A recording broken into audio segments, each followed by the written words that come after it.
الحمد لله الذي فضلنا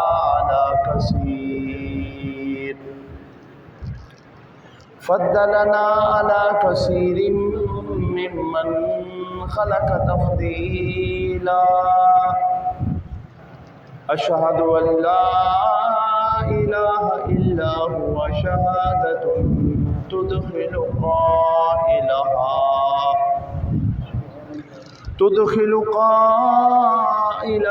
ذلا ذليلا.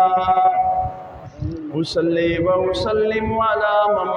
بعث إلى كافة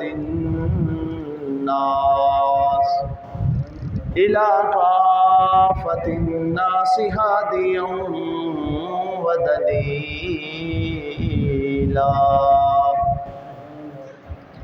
أما بعد فأعوذ بالله من الشيطان الرجيم. بسم الله الرحمن الرحيم.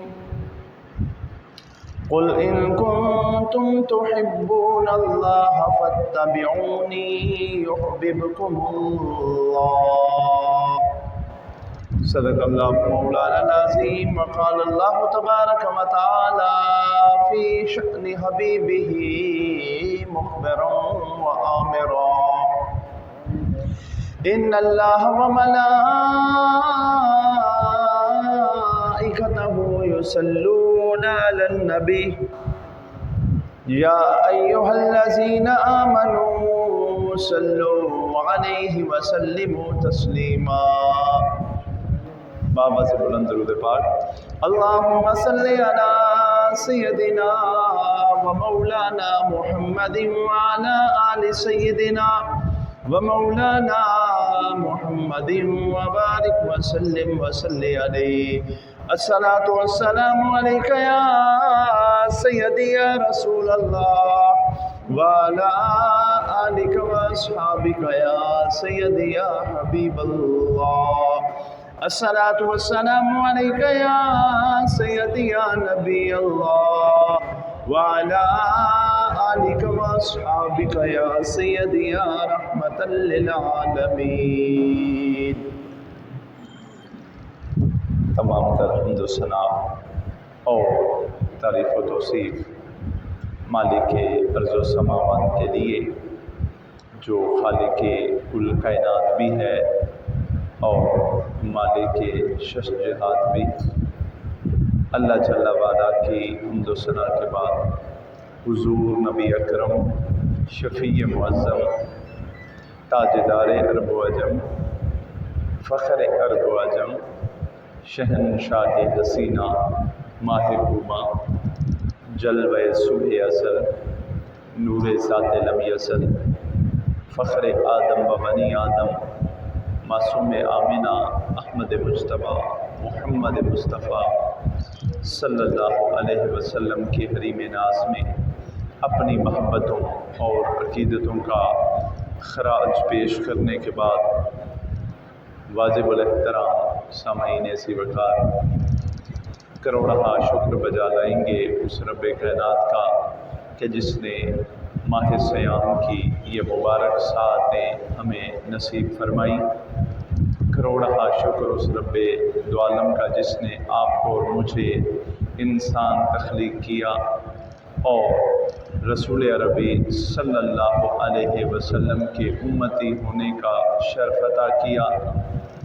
اور ہمارے مقدر میں یہ لکھا کہ ماں کی گود میں ہم نے اذان کی آواز سنی. اللہ کی ان تمام بے کرام مہربانیوں پر کروڑہا بار اس کا شکر بجا لاتے ہیں. دوستان محترم، آج کے خطبہ جمعہ میں جس موضوع کی مناسبت سے بات میں نے آپ کی خدمت میں پیش کرنی ہے، وہ موضوع میرے لیے بھی اور یقیناً آپ کے بھی دلوں کے انتہائی قریب ہے. اور آپ یوں سمجھیں کہ آج کا جو موضوع ہے وہ ہماری زندگی کا ایک قیمتی سرمایہ ہے، بلکہ اگر اس طرح کہہ لیں کہ ہماری زندگی کا سب سے قیمتی سرمایہ ہے تو یہ بات بھی بے جا نہ ہوگی۔ اور خصوصاً برِ صغیر کے ان غیور مسلمانوں کا جو طرۂ امتیاز ہے وہ آج کا ہمارا موضوع ہے، اور موضوع ہے عشق رسول صلی اللہ علیہ وآلہ وسلم۔ آج کے اس جمعۃ المبارک میں نے انتہائی مناسب سمجھا کہ اس جمعہ پر ہم صرف اور صرف آقا نامدار رسول عربی صلی اللہ علیہ وسلم سے جو پیار اور محبت کا تعلق ہے صرف اور صرف اس کے گیت گائیں، اور رسول اللہ صلی اللہ علیہ وسلم کے ساتھ رسول اللہ کے غلام کس قدر پیار کیا کرتے تھے اس چیز کا بھی جائزہ لیں۔ دوستان محترم، یقیناً میرے لیے اور آپ کے لیے سب سے جو بڑی دولت اسلام قبول کرنے کے بعد ہے وہ اللہ کے حبیب کی محبت ہے۔ اللہ کے حبیب کی محبت ہماری زندگی کا سب سے قیمتی سرمایہ ہے۔ ایک مسلمان کی تمام نیکیوں کی بنیاد جس ستون کے اوپر کھڑی ہے اس ستون کا نام عشق رسول ہے۔ اگر اس ایک ستون کو جسے ہم عشق رسول کہتے ہیں اس ایک کو گرا دو تو تمام نیکیوں اور بندگیوں کی عبادت اور دیگر تمام تر اعمال کی جو عمارت ہے وہ دھڑام سے نیچے گر جاتی ہے۔ تو ایک بندہ مومن کو اس بنیادی ستون کا سمجھنا انتہائی ضروری بھی ہے، اور یقیناً میں یہ جانتا ہوں اللہ تعالیٰ نے جتنی توفیق مجھے دی ہے کہ میں آقا نامدار کی محبت کو اپنے دل میں رکھتا ہوں، یقیناً توقع ہے مجھے کہ اس سے کہیں زیادہ بڑھ کر حضور کی محبت آپ کے دل میں موجزن ہے۔ ہم میں سے کوئی بھی ایسا نہیں ہے کہ جو حضور کی محبت سے خالی ہو، لیکن پھر بھی اس کا تذکرہ انتہائی ضروری ہے تاکہ جو محبت کی چاشنی ہے وہ مزید بڑھے، اور جو محبت کی چنگاری ہے وہ ہمارے اندر شعلہ بن کر ابھرے۔ اس وجہ سے اس موضوع کو ہم نے آج خطبہ جمعہ کے اندر جوڑا ہے تاکہ ہم دیکھیں کہ اللہ کے حبیب کے ساتھ محبت کرنا کتنا ضروری ہے، اور رسول اللہ کے چاہنے والے کس انداز کے اندر اللہ کے حبیب سے عشق و محبت کیا کرتے تھے۔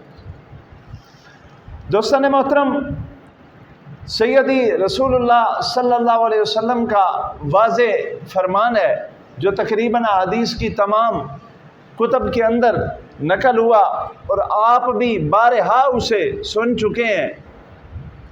وہاں پر آپ رسول اللہ سے محبت کی بنیاد کو بخوبی سمجھ سکتے ہیں،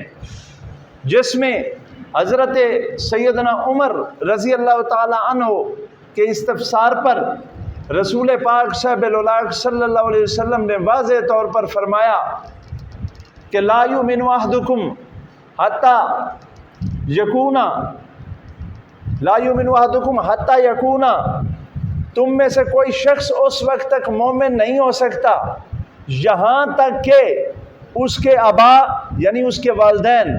اس کی اولاد اور تمام کائنات سے بڑھ کر اس انسان کے دل میں اللہ کے حبیب کی محبت نہ آ جائے۔ اگر کوئی انسان یہ چاہے کہ وہ ایمان کی کاملیت کو پائے، ایمان کی تکمیلی کو حاصل کرنا چاہے، اپنے ایمان کو پایہ تکمیل تک پہنچانا چاہے، تو اس کی اولین شرط یہی ہے کہ سارے رشتوں اور ساری کائنات سے بڑھ کر اللہ کے حبیب سے پیار کیا جائے۔ تو دوستان محترم، اگر ہم اس حوالے سے قرآن پاک کو دیکھیں تو قرآن پاک بھی آپ کو جا بجا اسی طرح سے نظر آ رہا ہے کہ قرآن اور قرآن کو نازل کرنے والا رب رحمان بھی یہی چاہتا ہے کہ انسانوں کے دل جو کہ میری طرف مڑے ہیں، ان انسانوں کے دل میرے محبوب کی محبت سے لبریز بھی ہونے چاہیے۔ اسی وجہ سے فرمایا گیا کہ قل ان کنتم تحبون اللہ، اگر تم اللہ سے محبت کرتے ہو، اگر تم اللہ سے محبت کے دعوے دار ہو، اگر تمہارا یہ کہنا ہے کہ تمہیں اللہ سے پیار ہے تو فاتبعونی، تو پھر محمد صلی اللہ علیہ وسلم کی پیروی کرو، میری پیروی کرو۔ یہ اللہ نے حکم دیا اپنے حبیب کی زبان سے کہ حبیب آپ انہیں کہہ دیں کہ اگر واقعی تمہیں اللہ سے پیار ہے تو پھر میری جانب آؤ، فاتبعونی یحببکم اللہ، پھر اللہ تم سے پیار کرے گا بدلے میں، پھر تمہارے گناہ بھی بخش دیے جائیں گے۔ دوستان محترم، عشق رسول، اللہ کے رسول کے ساتھ محبت اور وارفتگی، یہ ہماری زندگی کا سب سے قیمتی سرمایہ ہے، جو قرآن سے بھی ثابت، احادیث سے بھی ثابت۔ حضرت سیدنا ابو ہریرہ رضی اللہ تعالیٰ عنہ اور حضرت سیدنا انس بن مالک رضی اللہ تعالیٰ عنہ سے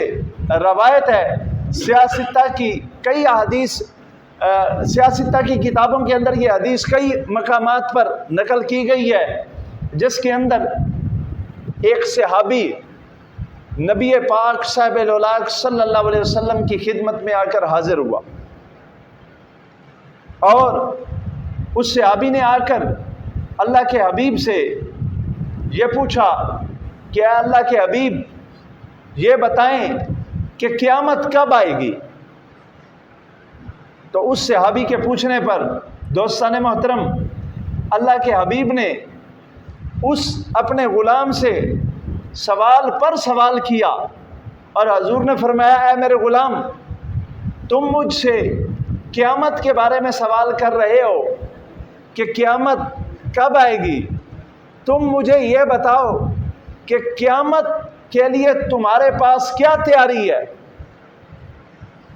قیامت کے دن کے لیے تم نے کیا تیاری کی ہوئی ہے؟ تو یہ ہمارے آقا نے اس صحابی سے سوال کیا۔ اب قربان جائیں رسول اللہ کے اس غلام پر، اس نے جواباً عرض کیا اے اللہ کے پیارے حبیب، فرائض کے علاوہ میرے پاس کوئی نوافل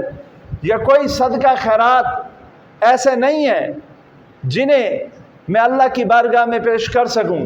اور میرے پاس فرائض کے علاوہ کوئی ایسی شے نہیں ہے جس کے اوپر مجھے بھروسہ ہو کہ بروز قیامت میں اللہ کی بارگاہ میں جسے پیش کر سکتا ہوں۔ لیکن ہاں اے اللہ کے حبیب، ایک چیز ہے جسے میں اللہ کی بارگاہ میں پیش کر سکتا ہوں، اور میں یہ کہہ سکتا ہوں کہ وہ میرے پاس چیز ہے تو وہ میری آخرت کی تیاری ہے۔ قیامت کے دن کی تیاری کے لیے میرے پاس ایک چیز ہے جو میں یہ سمجھتا ہوں کہ اللہ کی بارگاہ میں پیش کی جا سکتی ہے۔ تو حضور نے فرمایا اے میرے غلام، وہ کیا ہے جو تیرے پاس ہے جو تو اللہ کی بارگاہ میں پیش کر سکتا ہے قیامت کے دن؟ تو اس صحابی نے کہا اے اللہ کے حبیب، مجھے آپ سے سچی محبت ہے، میرے دل میں آپ کا سچا پیار ہے، بس یہ ایک واحد دولت ہے میرے پاس جس کو میں بروز قیامت اللہ کی بارگاہ میں پیش کر سکتا ہوں۔ دوستان محترم، کتنا خوبصورت جواب ہے! کیا رسول اللہ کے غلام کا بھروسہ ہے، کتنا اعتماد ہے! اور دیکھیے وہ ہستی جس نے اپنے عظیم غلاموں کی تربیت کی، غلاموں کی جب تربیت ہو گئی تو وہ یہ جان گئے کہ اگر اللہ کی حبیب سے وابستہ کوئی شے اللہ کی بارگاہ میں پیش کی جا سکتی ہے تو وہ اللہ کے حبیب کی محبت ہی ہے۔ اس وجہ سے وہ صحابی کہنے لگا اے اللہ کے حبیب، اور تو کچھ نہیں، صرف آپ کے ساتھ میرا پیار ہے، آپ کے ساتھ میری محبت ہے، جس کے اوپر مجھے اعتماد ہے کہ میں قیامت کے دن اللہ کو یہ کہہ سکتا ہوں اے پروردگار، میرے پاس کچھ نہیں ہے، یہ تیرے محبوب کے ساتھ پیار کا ایک رشتہ ہے جو میں تیری بارگاہ میں لایا ہوں۔ تو جب صحابی نے یہ عرض کی تب میرے آقا و مولا رسول عربی صلی اللہ علیہ وسلم نے کیا فرمایا؟ دوستان محترم، تب رسول پاک نے فرمایا، اے میرے غلام، اگر تمہیں میرے ساتھ سچی محبت ہے تو پھر جاؤ، چلے جاؤ، قیامت کے دن کا فکر کرنے کی تمہیں ضرورت نہیں ہے، کیونکہ قیامت کے دن اللہ تعالیٰ تمہیں جنت کے اندر اس شخص کے ساتھ ہی رکھے گا جس کے ساتھ تمہیں پیار ہے۔ قیامت کے دن تم نے اسی کے ساتھ ہونا ہے جس کے ساتھ تمہیں پیار ہے۔ تو دوستان محترم، اس حدیث سے کیا مقصد نکلا اور کیا نکتہ نکلا کہ ایک بات پایا تکمیل کو پہنچ گئی، ایک بات نتیجے تک پہنچ گئی کہ ہر وہ انسان جو جس کے ساتھ سچے دل سے محبت رکھتا ہے بروز قیامت وہ جنت کے اندر اسی کے ساتھ ہوگا۔ دوستان محترم، یہ اللہ کے پیارے حبیب کے فرامین ہیں جن کو پڑھ کر ایک بندہ مومن اس نتیجے پر پہنچتا ہے کہ اللہ کے حبیب کی محبت یقیناً کائنات کی سب سے قیمتی شے ہے۔ اگر رسول اللہ صلی اللہ علیہ وسلم کے غلاموں کی زندگیوں کو ہم دیکھیں تو دوستان محترم، ان کی زندگیاں بھری پڑی ہیں، ان کی زندگیوں کا ایک ایک لمحہ اللہ کے حبیب کی محبت کے ساتھ تھا، اور وہ یہ سمجھتے تھے کہ اگر اللہ کے حبیب کے ساتھ وفاداری ہو گئی اور اس محبت اور عشق کے رشتے میں اگر ہم کامیاب ہو گئے تو یقیناً وہ قیامت کا دن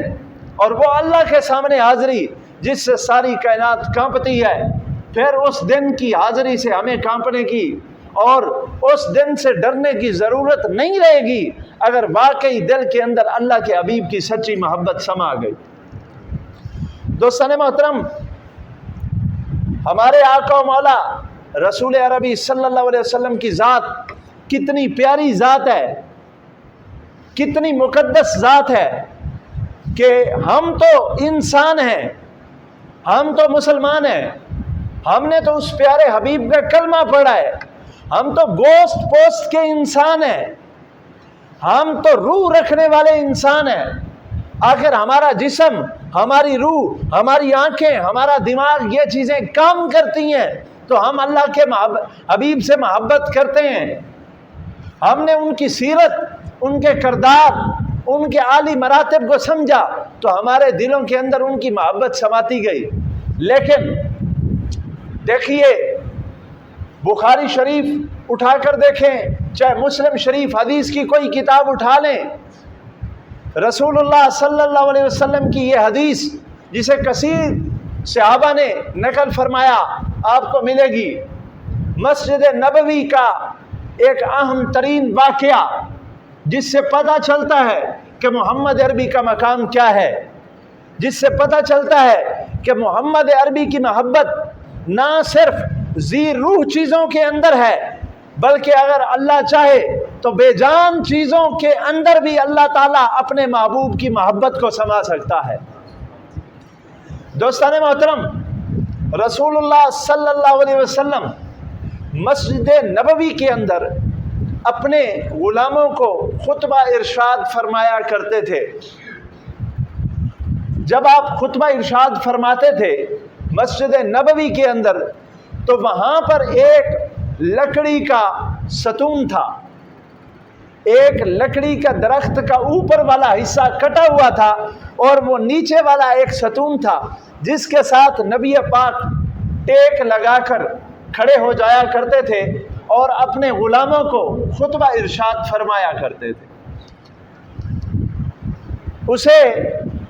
استن کہا جاتا ہے عربی کے اندر۔ وہ ستون جو وہاں پر درخت کا کٹا ہوا ستون تھا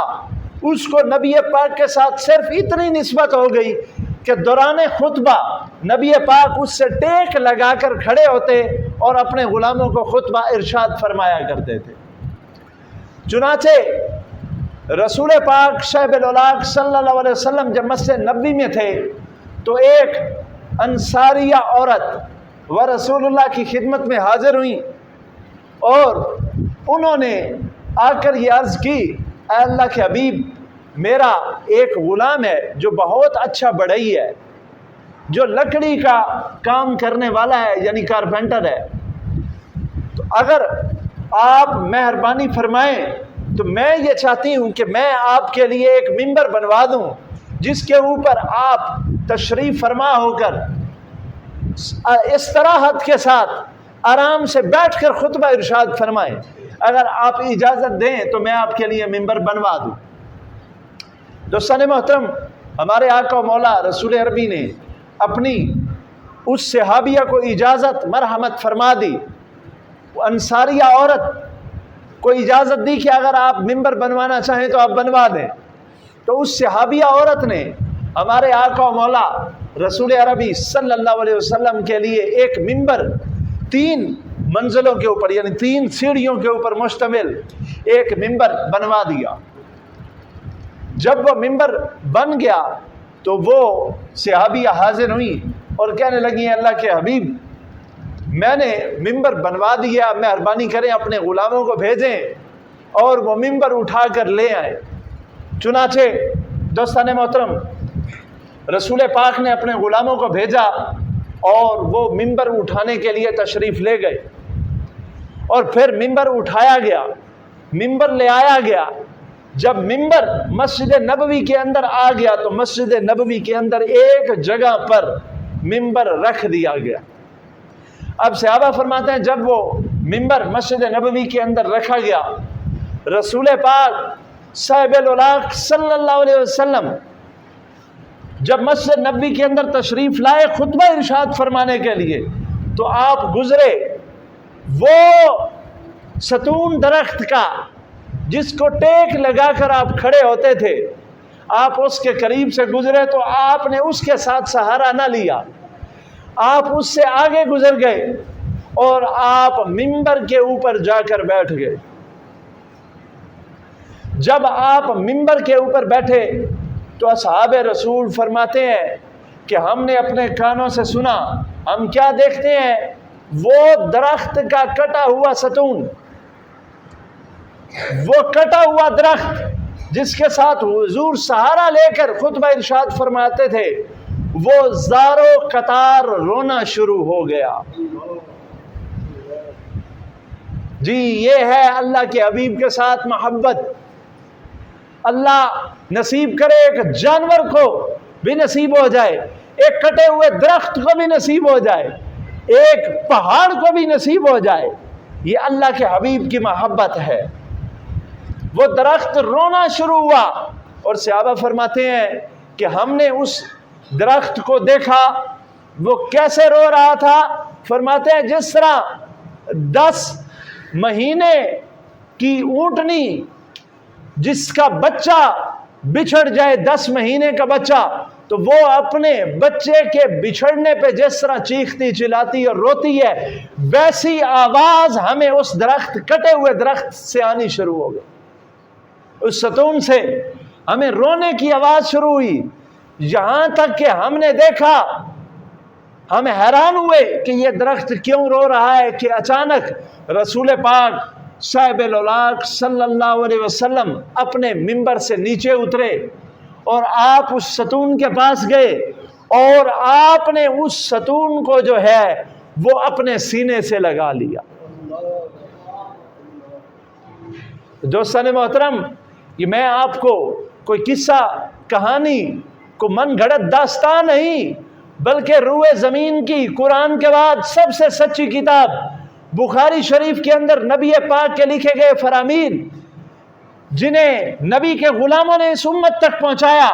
وہاں کی حدیث سنا رہا ہوں۔ وہ اس طرح انانا جو تڑپ رہا تھا جب رسول اللہ کے سینے کے ساتھ لگا تو صحابہ فرماتے ہیں وہ ایسے سسکیاں بھرنے لگا جیسے ایک بچھڑا ہوا بچہ ماں کی گود میں آ کر سسکیاں بھرتا ہے۔ تو یہ دولت ہے، یہ عشق کی دولت ہے کہ اگر اللہ نصیب کرے تو ایک درخت کو بھی نصیب ہو جائے۔ دوستان محترم، سمجھنی چاہیے ایسی احادیث اور غور و فکر کرنا چاہیے کہ کیسی ہے وہ دولت جو اللہ اگر عطا کرے اپنے نبی کی محبت تو ایک کٹے ہوئے درخت کو نصیب کرو۔ دوستان محترم، میرے نبی نے پھر اسے اس درخت جو کٹا ہوا تھا اس ستون کے ساتھ خطاب فرمایا اور اس سے رسول پاک صاحب الاولاق صلی اللہ علیہ وسلم نے بات فرمائی، اور پھر رسول پاک صاحب الاولاق صلی اللہ علیہ وسلم نے اسے نکلوا کر جنت البقیع کے اندر روایات میں آیا کہ اسے دفن کروا دیا، اور رسول پاک صاحب الاولاق صلی اللہ علیہ وسلم نے اس کے ساتھ یہ وعدہ فرمایا کہ وہ جنت کے اندر اسی طرح سے نصب کیا جائے گا۔ تو دوستان محترم، یہ اللہ کے حبیب کی محبت ہے جو اگر اللہ نصیب کرے تو ایک کٹے ہوئے درخت کو بھی نصیب ہو جائے۔ اور صرف اتنا ہی نہیں، کائنات کا ذرہ ذرہ اللہ کے حبیب کی محبت میں گرفتار تھا۔ اب دیکھیے اللہ کے حبیب کے غلام کس قدر محبت کرتے تھے اللہ کے حبیب سے، کس قدر وارفتگی تھی۔ آپ تصور کر سکتے ہیں رسول پاک کا وصال ہوا، رسول پاک کے وصال کے اوپر صحابہ فرماتے ہیں، حضرت عبداللہ بن زید انصاری صحابی ہیں، مدینے کا صحابی ہے، آپ باغ کے اندر کام کر رہے تھے، نبی کی محبت کا اندازہ لگائیں، باغ کے اندر کام کر رہے ہیں حضرت عبداللہ بن زید انصاری صحابی، انہیں جا کر بتایا گیا کہ اے عبداللہ، اللہ کا حبیب محمد عربی صلی اللہ علیہ وسلم اس کائنات سے تشریف لے جا چکے ہیں، آپ کا وصال ہو گیا ہے۔ صحابہ فرماتے ہیں جب ہم نے حضرت عبداللہ بن زید کو یہ بتایا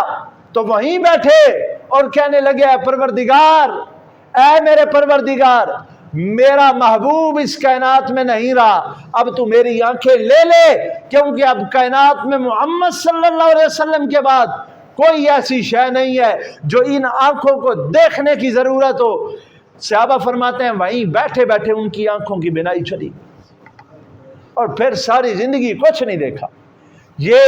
حضور کے ساتھ محبت ہے، یہ حضور کے ساتھ وارفتگی ہے،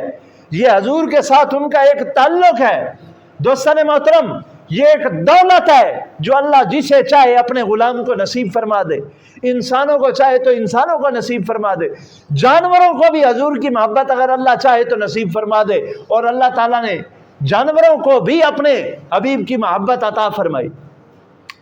دوستان محترم، اگر رسول اللہ کے غلاموں کی زندگیوں کو دیکھیں، میں کوشش کر رہا ہوں کہ آپ کو صرف حضور کی محبت کے وہ واقعات اور وہ احادیث آپ کی خدمت میں پیش کروں جو کہ پہلے آپ کی خدمت میں پیش نہیں کی جا سکیں۔ دوستان محترم، رسول اللہ صلی اللہ علیہ وسلم کے ایک منہ بولے بیٹے تھے، کیا نام تھا؟ حضرت زید بن حارثہ۔ یہ رسول اللہ کے منہ بولے بیٹے تھے۔ یہ اصل میں رسول اللہ کے منہ بولے بیٹے کیسے بنے؟ یہ اصل میں حضرت سیدہ خدیجہ الکبریٰ کے غلام تھے، اور حضرت رسول عربی صلی اللہ علیہ وسلم کی زوجہ حضرت خدیجہ الکبریٰ کا جب وصال ہوا تو یہ وراثت کے طور پر رسول پاک کے حصہ میں آئے، تو رسول پاک نے انہیں آزاد کر کے انہیں اپنا منہ بولا بیٹا بنا لی۔ یہ غلام تھے اور حبشی نسل تھے، حضرت زید بن حارثہ۔ ان کی داستان سنیے کہ یہ رسول اللہ کا منہ بولا بیٹا جسے حضور نے منہ سے کہہ دیا کہ تو میرے لیے میرا بیٹا ہے، یہ حضور کے مختلف سفروں میں حضور کے ساتھ رہے ہیں، حضور کو ان کے ساتھ بے حد زیادہ پیار تھا۔ ان کی داستان کیا ہے؟ ان کی داستان کچھ اس طرح سے ہے کہ یہ عرب سے دور، مکہ و مدینہ کی سرزمینوں سے دور کسی ایک قبیلے کے اندر آباد تھے، اور یہ اپنی ماں کے ساتھ اپنے ننہال کے اندر جا رہے تھے کہ اچانک ان کے قافلے کو کچھ لوگوں نے لوٹا زمانہ جہالیت کے اندر، تو وہاں حضرت زید کو قیدی بنا لیا گیا۔ اب ماں بچھڑ گئی، یہ باپ سے بھی بچھڑ گئے، حضرت زید اور غلام بن گئے، اور غلام جب بن گئے تو پھر اس دور کے اندر غلام بکا کرتے تھے، غلاموں کی منڈی لگا کرتی تھی۔ چنانچہ حضرت سیدہ خدیجہ الکبریٰ کے عزیز حضرت حکیم بن حزام نے حضرت خدیجہ الکبریٰ کے لیے ایک غلام خریدا، تو انہوں نے غلام اسی بچے کو خرید لیا۔ اس وقت آپ بالکل ابھی بچے تھے، لڑکپن کی آپ کی تقریباً عمر تھی، تو حضرت زید بن حارثہ کو خرید لیا گیا، اور یوں آپ حضرت خدیجہ الکبریٰ کے غلام بن گئے۔ اور پھر رسول پاک کے پاس آئے تو رسول پاک کو غلامی پسند نہیں تھی۔ رسول پاک عموماً اپنے غلاموں کو بھی یہی حکم دیا کرتے تھے کہ کثرت کے ساتھ غلاموں کو آزاد کرو، اسلام غلامی کو پسند نہیں کرتا۔ جب حضور کی خدمت میں وہ وراثت میں آئے تو اس دور کے اصول تھے، غلام رکھے جاتے تھے، لیکن میرے نبی نے انہیں آزاد کر دیا اور منہ بولا بیٹا بنا دیا۔ اب یہ کہنے کو تو ایک داستان تھی، لیکن آپ اندازہ کریں حضرت زید بن حارثہ کے سگے والدین جن سے ان کا بیٹا بچھڑ گیا تھا، الاصابہ فی تمییز الصحابہ اس کتاب کے اندر حضرت زید بن حارثہ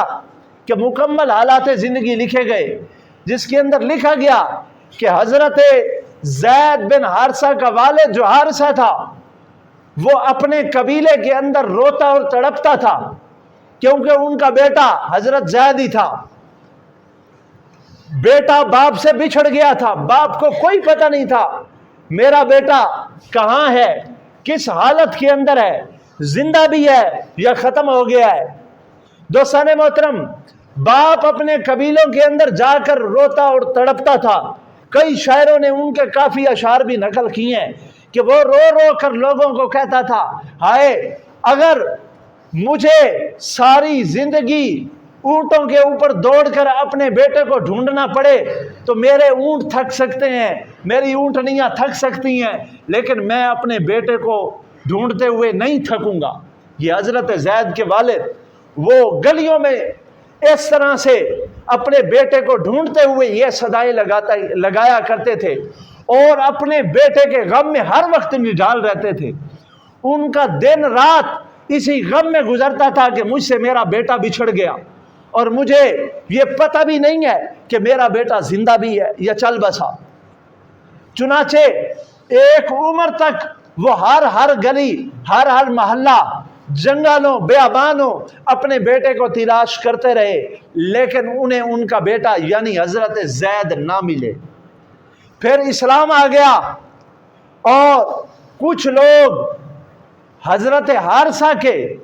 قبیلے کے کچھ لوگ حج کرنے کے لیے آئے۔ جب حج کے موقع پر آئے تو انہوں نے حضرت زید جو نبی پاک کے منہ بولے بیٹے تھے انہیں پہچان لیا، اور جب انہوں نے حضرت زید کو پہچانا تو انہوں نے پھر وہ اشعار ان کے والد کے پڑھ کر سنائے، کیا زید ہم نے تجھے پہچان لیا، جب تو بچہ تھا تو اپنے باپ سے بچھڑ گیا تھا، تیرا باپ تو ابھی تک تیرے غم کے اندر گلیوں کے اندر مارا پھر رہا ہے، اور وہ تجھے ڈھونڈ رہا ہے، وہ چاہتا ہے کہ تو سے ملے۔ تو حضرت زید نے اپنے باپ کی یہ خبر سن تو لی، لیکن ایک چھوٹا سا رکا لکھا جس کے اوپر لکھا کہ میرے والد مجھے پتہ چل گیا ہے کہ آپ کہاں پر ہیں، میں اگر آنا چاہوں تو آپ کے پاس آ تو سکتا ہوں، لیکن میں کیا کروں، میں ایک ایسے انسان کو دل دے بیٹھا ہوں جس سے اب میں دور نہیں ہو سکتا، میں اب اس سے دور نہیں ہو سکتا۔ چنانچہ دوستان محترم، حضرت حارثہ کے قبیلے والوں نے جا کر حضرت حارثہ کو بتایا کہ ہم نے حج کے موقع پر تیرے بیٹے کو دیکھا ہے، سرزمین عرب کے اندر ایک نبی آیا جس کا نام محمد ہے، اس ہستی نے تیرے بیٹے کو غلام کے طور پر خریدا تھا، لیکن آزاد کر کے اسے منہ بولا بیٹا بنایا ہوا ہے، تو تیرا بیٹا وہاں پر ہے جس کے لیے تو اتنا عرصہ تڑپتا رہا ہے، اگر تو جا کر چاہے تو محمد عربی سے جا کر اپنا بیٹا لے سکتا ہے۔ دوستان محترم، حضرت حارثہ اپنے بھائی کو لے کر، یعنی باپ اور چچا وہ دونوں آئے، اپنے بیٹے کو لینے کے لیے، اپنے بھتیجے کو لینے کے لیے مدینہ میں آ گئے حضور کے پاس، اور آ کر کہا اے اللہ کے حبیب، ہم تک یہ خبر پہنچی ہے کہ ہمارا بیٹا زید آپ کے پاس ہے، ہم مہربانی آپ فرمائیں، آپ ہم سے فدیہ قبول کر لیں، آپ اس نے جتنی اس کی قیمت ادا کی ہے وہ ساری قیمت آپ ہم سے لے لیں، اور مہربانی کریں آپ زید کو ہمارے حوالے کر دیں۔ سارا خاندان اسے دیکھنے کے لیے ترس رہا ہے، اور میری حالت دیکھیں، میں برسوں تک اس کے لیے بھٹکتا رہا ہوں، آپ مہربانی کریں حضرت زید کو ہمارے ساتھ بھیج دیں۔ جب حضرت حارثہ نے یہ حضرت زید کے بارے میں نبی پاک کو فرمایا تو نبی پاک صاحب الاولاق صلی اللہ علیہ وسلم کی آنکھیں تاری ہوئی، صحابہ فرماتے ہیں، اور حضور نے فرمایا کہ اے حارثہ، میں نے تیرے بیٹے زید کو اپنا منہ بولا بیٹا بنایا تھا، وہ مجھے بڑا پیارا ہے، میرا جی تو نہیں چاہتا کہ میں اسے اپنے سے دور کروں، لیکن میں اسے بلاتا ہوں، اگر وہ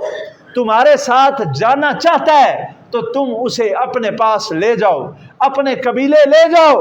اور میں کسی قسم کا فدیہ نہیں لوں گا، نہ مجھے کسی قیمت کی ضرورت ہے۔ تو وہ کہنے لگا اے محمد، میں جانتا ہوں آپ بنو ہاشم قبیلے کے سردار ہیں، آپ نے ہمیشہ دکھی انسانوں کی بھلائی کی ہے، آپ مہربانی کریں اور میرے بیٹے کو بلائیں۔ چنانچہ میرے نبی نے حضرت زید کو بلایا، جب حضرت زید آئے سامنے دیکھا اپنا باپ کھڑا ہے، اپنا چچا کھڑا ہے، باپ کو بھی دیکھا، چچا کو بھی دیکھا۔ حضور نے فرمایا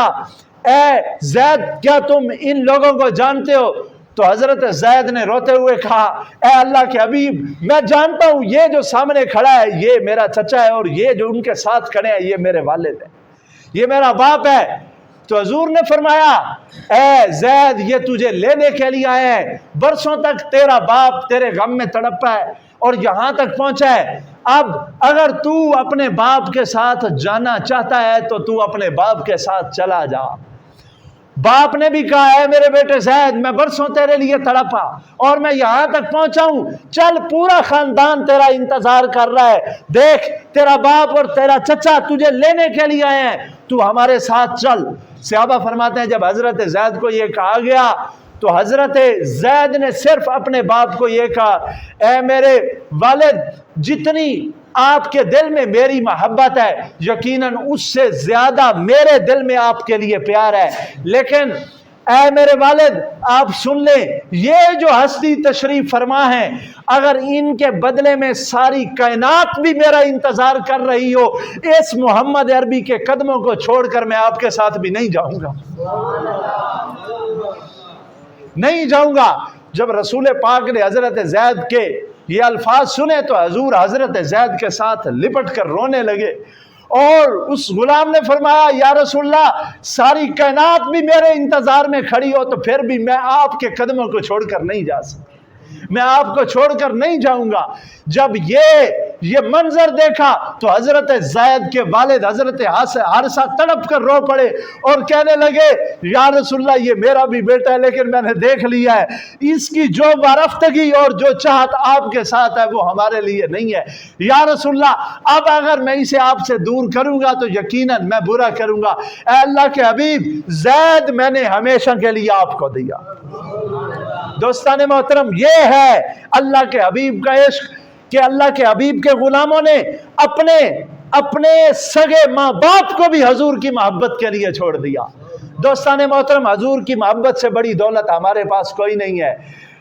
حضور کی محبت سے بڑی دولت کائنات میں کوئی نہیں ہے۔ آئیں آپ اور میں اگر یہ چاہتے ہیں کہ ہم اپنی زندگیوں کو سنواریں، اپنی تمام تر عبادتوں کی بنیاد کو مضبوط کریں تو اللہ کے حبیب کی محبت کو اپنے دل کے اندر لائیں۔ میرے اور آپ کے تمام روزے، تمام عبادتیں کامل تب ہیں اگر ہمارے دل میں اللہ کے رسول کی محبت ہو۔ اگر اللہ کے رسول کی محبت کامل طور پر ہمارے دل کے اندر نہ ہوئی تو ہمارا کچھ بھی مکمل نہیں ہے، اور اگر اللہ کے رسول کی محبت کو ہم نے اپنے دلوں کے اندر جاگزی کر لیا تو دوستان محترم کائنات کی سب سے بڑی دولت ہم کو مل گئی۔ لیکن آخر میں اتنا کہنا چاہوں گا، میں جانتا ہوں آپ اور میں ہم سب حضور کی محبت کا دم بھرنے والے ہیں. میرے اور آپ کے دل کے اندر حضور کی محبت ہے، لیکن اس کی محبت کا ثبوت کیا ہے؟